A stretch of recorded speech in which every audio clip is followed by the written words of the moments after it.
Well, hello everyone. I want to welcome you to our Young Investigators webinar series sponsored by the Westchester Biotech Project. We are a fairly new organization. We just launched in the spring of 2017 and are putting together some really wonderful programs that are really about bringing together researchers, engineers, and data scientists in the context of our entire biotech cluster in order to enhance biomedical research. These are some of the different programs that we have going on, and they're all developed through conversation with our community. I'm not going to go into detail about these, but it will give you a sense of what we're about, and we'll be very happy to talk to you at length about any of them. My name is Joanne Geer, and I'm the Executive Director. I'm going to mention our partner and co-founder, Michael Welling, who is also with us today. And I cannot go further without thanking our community partners. These are organizations, companies, universities that are helping us to make these programs possible for you.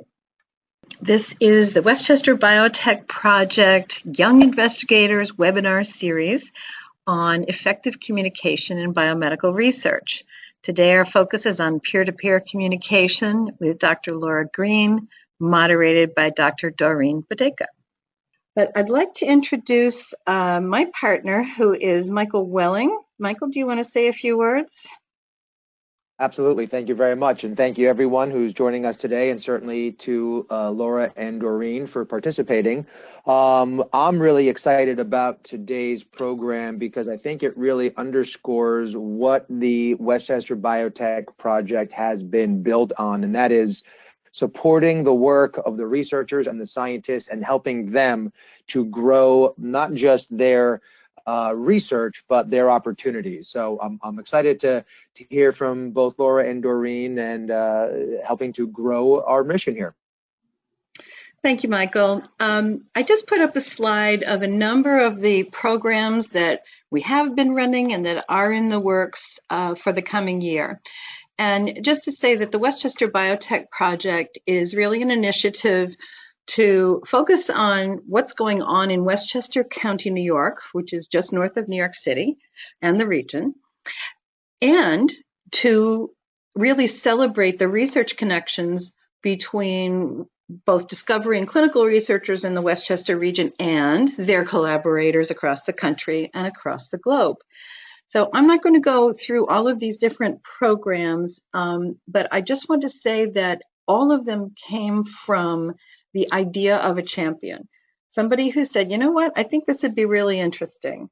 And we are in position, we have lots of ideas ourselves, and we'll be announcing our plans for next year. But the best and most interesting things come from other folks saying, you know, here's something we could use some help with. This close to the bottom, the translational research in the microbiome, that's a collaboration, a consortium actually, that we're working on with the ATCC Microbiology Center at Kane University in New Jersey. I think you can see the Westchester Biotech Project Europe, which is growing, and we're also looking at developing a rare disease hub in the Westchester region to really create a soft landing and opportunity for collaboration with European-based researchers in rare diseases. I would like to introduce one of our really wonderful supporters. This is Chris Kenzel. And let him just say hello, and he's going to do some introduce our other speakers. But I'll just say that Chris reached out to us through LinkedIn and was willing to say, what can I do to help, and so on. He's really has divin in, and we really appreciate that. All of this is to know that you are invited to get in touch with us. Contact is all over our website, and just float an idea. Sometimes it could turn into something terrific, or there's something else brewing that we can invite you to get involved with. So Chris Kenzel, would you like to introduce yourself briefly? Sure, yeah, thanks, Joanne. Hi, my name is Chris. I'm a biochemist, scientist for a long time. I received a professional science master's, kind of bridges biochemistry and business. and I'm looking at heading down a business development, more social communication, networking pathway within biotech. So, yep, helping Joanne out and going forward. So we'll see what happens. Great. Would you like to introduce our speakers today? Sure, yeah, great. So first of all, we have Doreen Badheka. She's the program director at the Graduate School of Biomedical Sciences at Rutgers. She's involved in developing platforms that enable graduate students and postdoctoral fellows to explore diverse career paths and develop relevant core competencies. She also serves as a liaison between the graduate school and various external organizations that include nonprofits, educational alliances, and industry. Her research has been focused on understanding the membrane delimited regulation of heat-sensitive ion channel transient receptor potential melanostatin 3, or TRPM3. Captivated by the intricacies of ion channel physiology, she will remain a lifetime sensory signal enthusiast. She's passionate about advancement of basic and biomedical research, as well as STEM education among younger generations.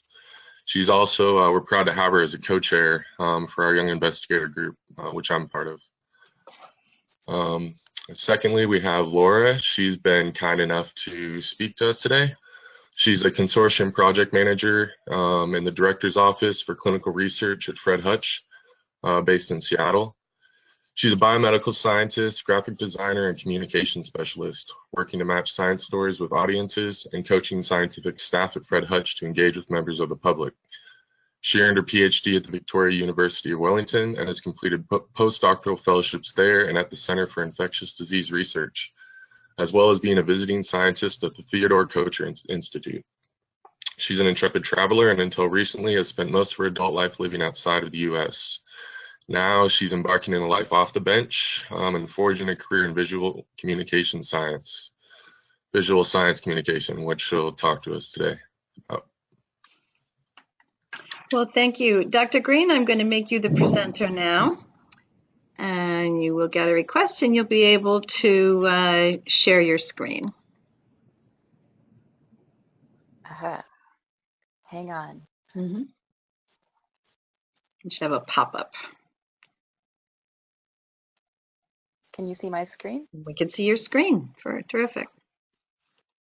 Fantastic. Alrighty, shall I just dive in then? There you go. Okay, so a little bit more about me. I tried the lifetime of academia and biomedical research. My background's really in immunology and drug design.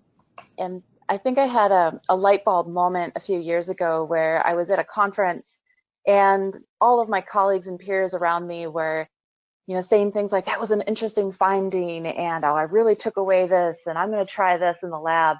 And the whole time I was sitting there thinking to myself, like, why did they use a blue background? Or maybe they should have tried a different font. And that was really kind of a wake-up moment for me that, maybe my role in life is more about helping scientists communicate their science. And that was kind of the point when I decided to leave the bench and try embarking on this new role and this new career where my position in science is really a facilitator of communication and effective communication. So before we jump in today, I want to change tack very quickly and make sure everybody has heard the story of Alice in Wonderland. And if you haven't heard the story of Alice in Wonderland, very briefly, it's a fantastical tale of a young girl that follows a rabbit into a rabbit warren. She gets lost in this fantastical world, and she encounters many new characters and learns many new things as she attempts to make sense of the whole situation, chasing this rabbit while she's ultimately trying to find her way home. So why am I telling you this? Because as scientists and technologists, we are those rabbits. We tend to spend our career focused in one deepest, darkest corner of our own rabbit warren. And for outsiders to follow us down our path and to enter our world, it can be a terrifically strange, confusing, and fantastical experience.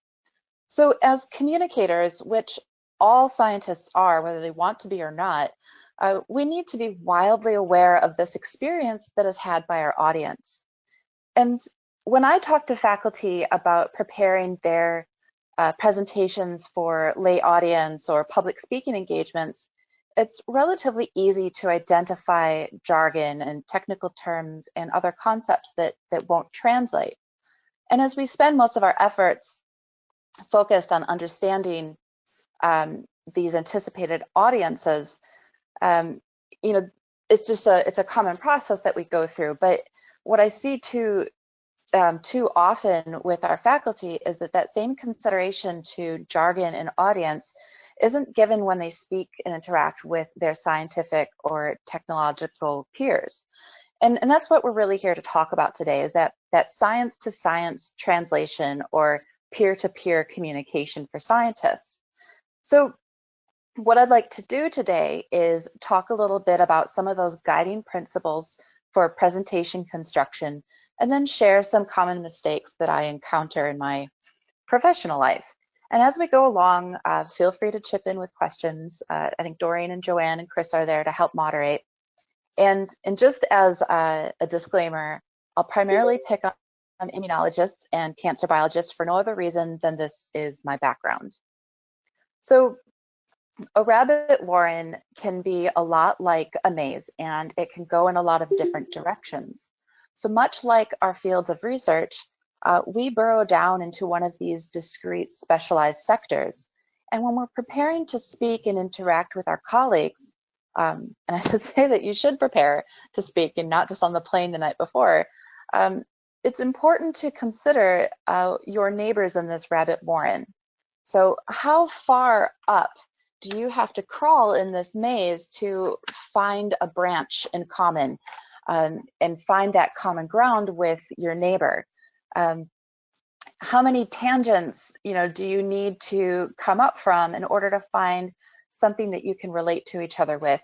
And you may not always use the same equipment, the same protocols, the same reagents. And these are really important questions to ask yourself as you start to think about how you're going to communicate with your peers. Even in lab meetings, pause for a moment and appreciate the diversity of projects around the table. I personally used to work for a group where I was the only person on that team that worked with mammalian cell lines, in vivo models, and flow cytometry. And everyone else around the table worked with system-level transcriptome analysis. We really were not speaking the same language, even though we were collectively on the same team with the same goal. So even as something as informal as a lab meeting, ask yourself, what is that common thread between all of us? Are we all trying to cure cancer? Are we all trying to identify, medicinal products from native plants? What is that common ground between all of you around the table? And then take a real close look at some of the different acronyms and equipment and protocols that you use, and ask yourself, is that something shared just around the table? And this really comes down to, understanding, again, what that core story is. And so you're sitting in your rabbit warren, you kind of have to look back up to the sky occasionally and just ask, what is that common thread?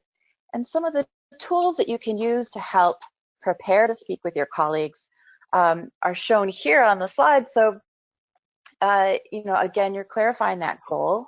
Excuse you're identifying me, your audience. I'm sorry, Dr. Green, it's Joanne. Yeah. There is a pop-up kind of on your screen that's hiding part of your slides. It's the go to meeting. If you can see, if you click on hide, not there you right. go. Thank you. You have such beautiful slides. We want to see the whole thing. And since I rudely interrupted you, which I apologize for, but I want to let everyone know you can enter questions in the chat box on your little interface there, and we'll be taking a look at those as we go along, but mostly at the end. But if it's something relevant, we'll ask it. Thank you, Dr. Green, and please go on. No worries. Mm-hmm. So I guess sitting in a lab meeting, you're looking at your colleagues and you're asking, what are those common threads, and what is your core story? So on the screen right now are just a few examples of thought processes that you can go through to kind of help identify where some of those pitch points are. So do you have jargon that is specific to your project or specific to your team, specific to your research? Does everybody on the table use that same jargon, those same acronyms? Using analogies is a really great way to connect with people, especially if you're working on you know, things that don't cross or each group. And so I took this approach with my lab team because, you know, like I said, we just weren't speaking the same language. And once I kind of backed up a little bit to that sky-high view, I understood that I had to really explain what the in vivo models were. I had to explain some of the limitations and challenges of working with those and what a normal timeline for an assay looked like. And then we could finally talk about some of the challenges I was having in my project. But because everybody came to the same point and we were all placed at the same level, it meant that we could actually have productive conversations about my project trajectory. So this is something that I've used, and it's been really helpful and even in those informal settings.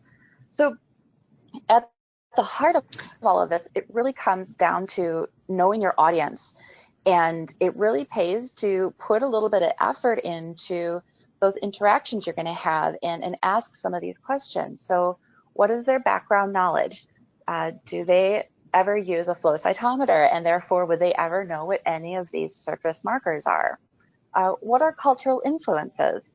So for me, I trained in graduate school outside of the US, so my training background alone was a completely different experience, and I approach projects from a different mindset.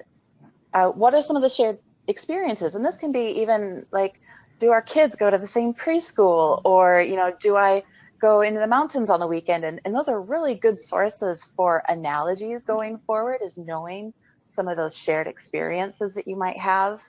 Demographics is kind of an obvious one. As this an older group of colleagues? Is this a younger group of colleagues? Are they coming from different parts of the world? All those things will factor into how you tailor your communication. And then that last one on the end is just special for technologists, and really taking a close look at some of the acronyms and the jargon and maybe the different equipment that you're using between the different projects and your different colleagues. So, this is sorry, if I may, Laura, this is a beautiful slide. And one of the things I wanted to point out for our audience here is that we are kind of asking you to put in a lot of work, you and ourselves, to put in a lot of work before we go into presenting work at something as routine as a lab meeting. But being someone who has done that, I can tell you that putting in all this work, it ultimately gives back. It's all for your own good, because when people understand your work better, when you've done all this homework, it's the best use of your time. Even if 15 minutes spent doing a lab meeting presentation, you're going to get the best input possible, versus having people confused, having your audience confused, and leading you in different directions, and ultimately ending up in a very unproductive talk. And this could be at your lab meeting, this could be at your poster presentation. So again, keep this in mind, that that all of this is going to come back to helping you in your project. 100% agree. And I know it's probably hard to be on the receiving end of this and go, oh, this is an extra layer of work that I have to do. In terms of something like a lab meeting, for my own personal experience, they were on a regular cadence and you didn't have to present every month. If you take 15, 20 minutes on the back end of this and just prepare an introductory slide that basically grounds everybody and reminds everyone, you probably don't have to do that again unless your project dramatically changes or you have new people coming and joining those meetings. And it's just a really great resource that you get to use again, and then it's a lighter lift every time you have to refresh that. But like Doreen said, this is so incredibly useful, and it will make your interactions so much more productive if you can all start from the same point. So I'm sure, as you all know, you've probably been in a meeting where you've heard a presenter say, as you know, or as you all know. You may even be guilty of saying this yourself. Unless you know 100% that everybody in that room knows exactly what you're talking about and is an expert in exactly what you're going to say, I would highly suggest striking this phrase from your vocabulary. I was at a meeting a few weeks ago where we had a bunch of world-leading experts come in-house, and they were serving as an advisory committee. And part of that program for the day was to have a collection of young investigators or junior faculty come and present 5 minutes of their research. And these faculty were selected because they were the new up and coming, the next generation. They were disruptors in their own field. And every single one of them started their talk with, as you all know, because they were trying to, convey an appreciation to these world-leading experts.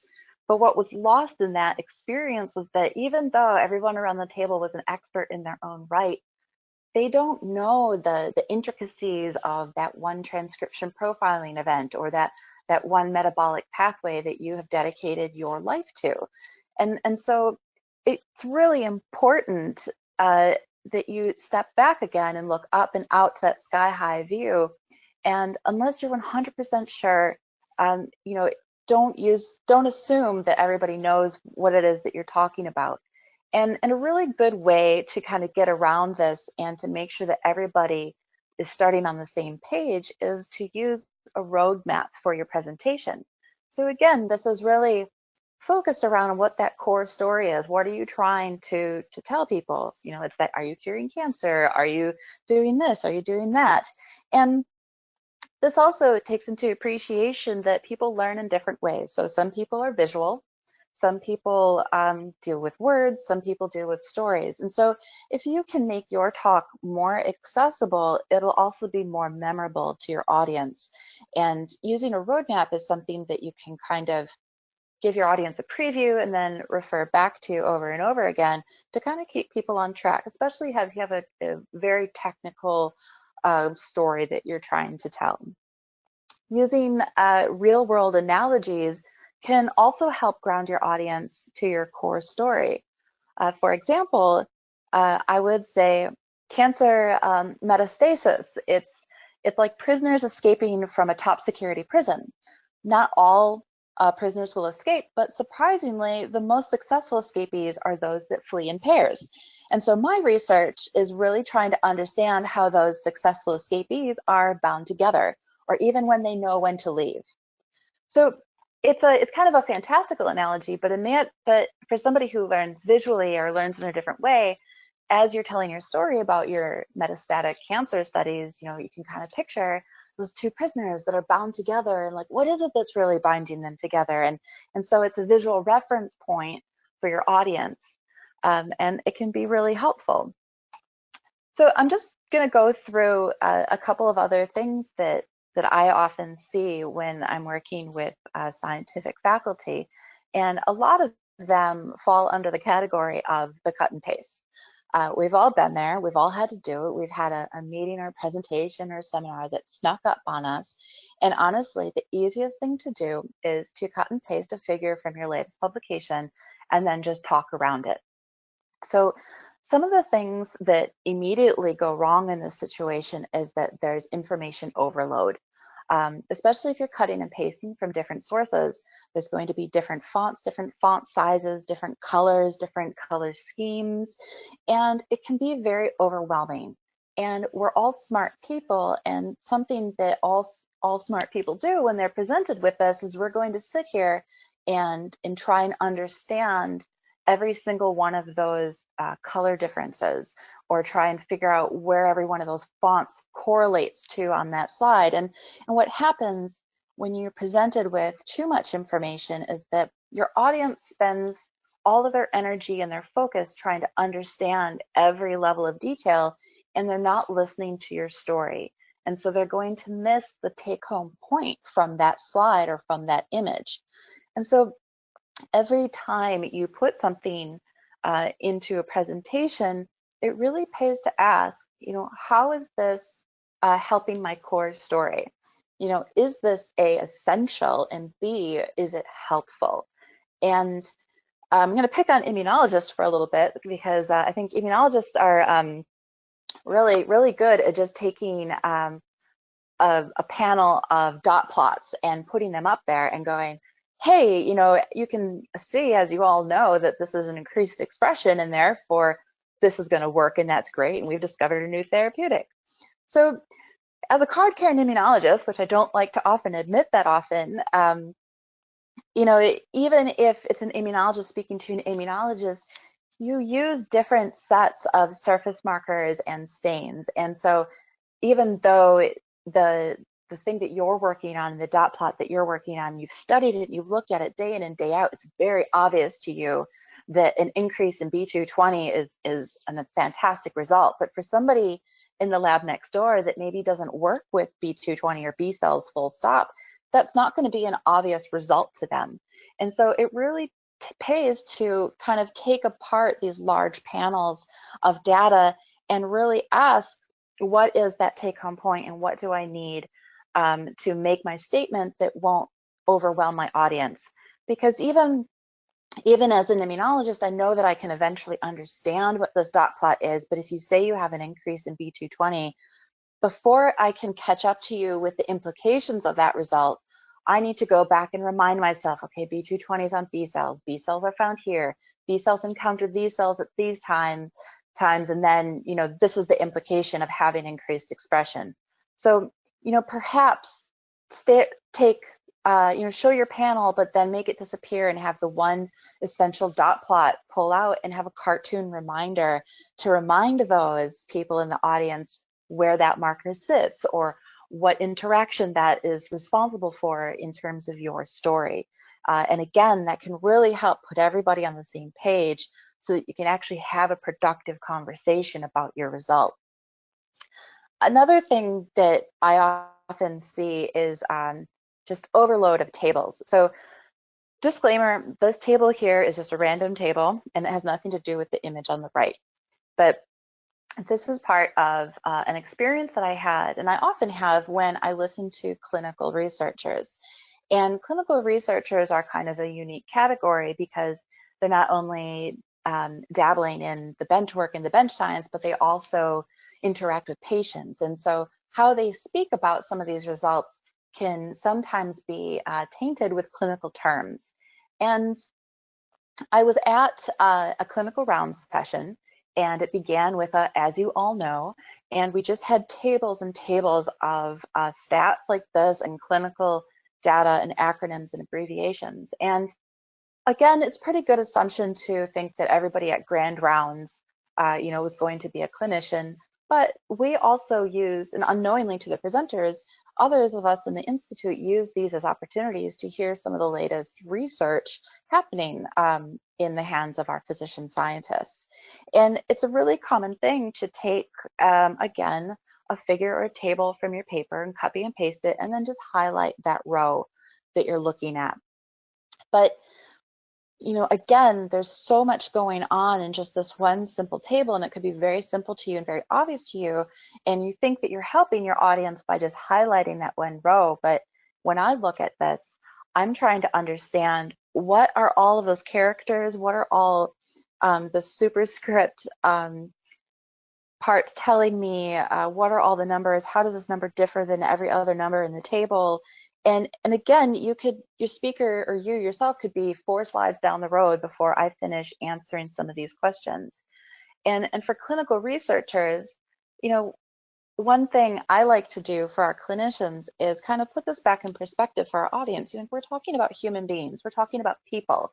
So on the right-hand side, sometimes you may need to take your data table and split it into 2 slides or 3 slides to kind of drive home that point.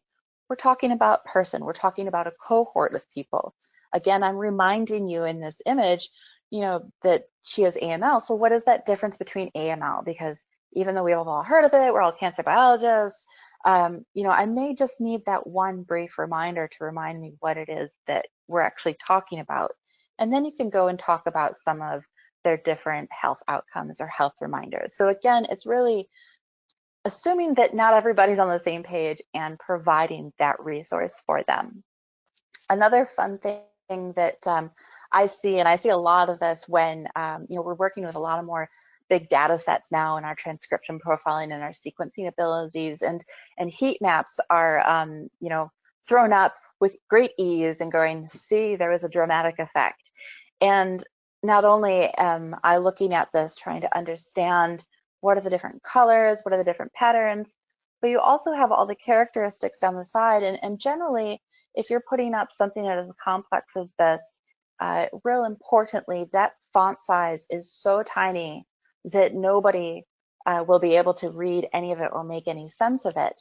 And again, their focus is going to be trying to make sense of those tiny details. And so a really good rule of thumb, if you're presenting something and it's going to be projected, so if it's projected anywhere of a room of any size, especially if you're in an auditorium or a hall, anything below 14-point font is not going to be legible to anyone in your audience. And so that is you kind of need to work backwards from that. So how small of a font is that? How much content can I actually put on one slide if we can't get any smaller than that? Now, these are just some of the things that I encounter as I work with faculty around the Institute. And what I'd like to do is show you a real slide that I've actually dealt with. And now this slide isn't necessarily for a scientist speaking to a scientist, but I think it demonstrates one of those overwhelming characteristics that can happen. And the brief that we gave this faculty member was that they had one slide, one opportunity to really provide a metaphorical image or a statement that summarized their research. Now, this person's been in research for a long time, so that's kind of hard. You know, like, what is one thing that kind of summarizes what I'm trying to do and what I'm actually working at? Like, what is at the heart of my core story? And so this is the brief, and then this is what we got in return. And I've taken names out of here, so we can't identify this person, but I think just appreciate this for a moment. Where do your eyes go first? Personally, my eyes are going all over the place, and I'm bouncing back and forth from image to image to line to line. There's different colors, there's different fonts, there's different cartoons on there, and this is incredibly distracting. And even though, you know, I'm familiar with the research, I really have a hard time understanding what is the take-home message from here. And really think about this when you're talking to your colleagues. You know, when you put a presentation up or a visual up, like, where do your eyes go first? And have somebody else look at it and ask them, where do your eyes go first? And so the result of this, and just kind of an example of what we do, this is the end product that came out of that incredibly busy slide. And so the meat of the story was blood stem cell transplantation, and that there's good and bad aspects to it. And you know, really the story that was embracing this image was that, you know, we've done a lot of good, but we still have a lot of side effects and things that we need to counter with our research efforts. And so simplifying that message can really go a long way in putting you all at the right starting point. And so this slide is just kind of a summary of some key points to look at and to consider as you start putting your images together and your talks together. And I guess what I would really encourage all of you to do is every once in a while climb back out of your rabbit warren and have a look around and try to approach your peer-to-peer science translation from that sky-high core story sort of view.